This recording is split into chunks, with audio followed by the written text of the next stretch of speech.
Alright, we got about a 1990 Badger 460 excavator. We got high rail on it, and we've got a Loftness mulching head on it, and we're going to change a tooth on it, and Owen's going to spin it around so we can get at the head with some air tools and stuff. It's run.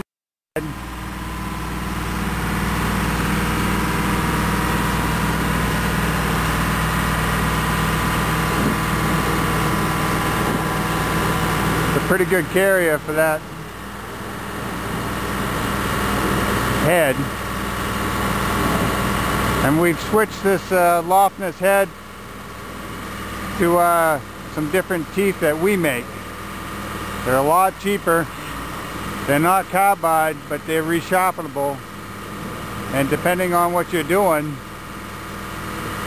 and where you're working, these teeth are cheaper to run. Instead of having hammers, carbide hammers, they got D2 tool steel to run with. And we're going to show you how to change a tooth on that. Alright, here we are. We've got the replacement teeth. One's got our phone number, one side's got our phone number on it for reordering, and the other one's got the good old Made in the USA on the other side. We get two bolts, 5/8 cap screws. One's 3.5 inches long, one's 3 inches long. Two lock washers and two 5/8 11 nuts. These are all grade 8, and the tooth itself is made out of D2 tool steel, one of the better wearing tool steels, and it should last quite a while. Nothing likes rocks, but this here will probably stand up better than anything else to the rocks, except for maybe carbide. But at a third of the cost, we feel that this is a good replacement if you're going to be in a non-rocky area, or even if you are in a rocky area, you're going to have to resharpen a little more often. Okay, here we are. We're going to take off the old tooth, which is a standard Loftness carbide, which is pretty good, but they're really expensive to replace, and we're going to replace it with a cheaper Riendo machining tooth on here, made in the USA. Right, and the other side's got our phone number on it for replacement. Okay, Owen, just going to take these teeth bolts out.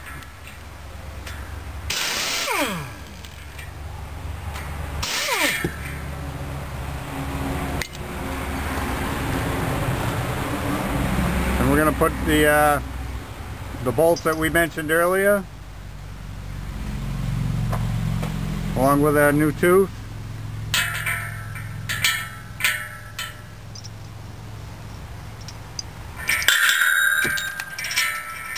Long bolt in the back, short bolt in the front.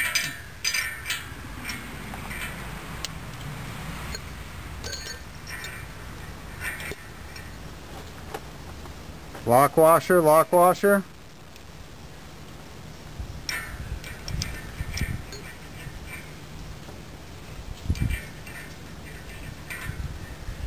And we're going to grab a 15/16 wrench and our impact wrench again.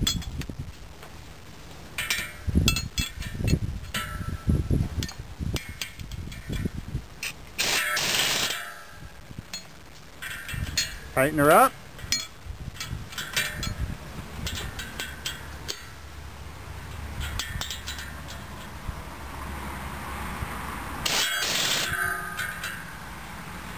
And there we go. We got our new tooth on. And of course you'll have to adjust your clearance against your shear bar so your tooth will have the proper clearance. We like to have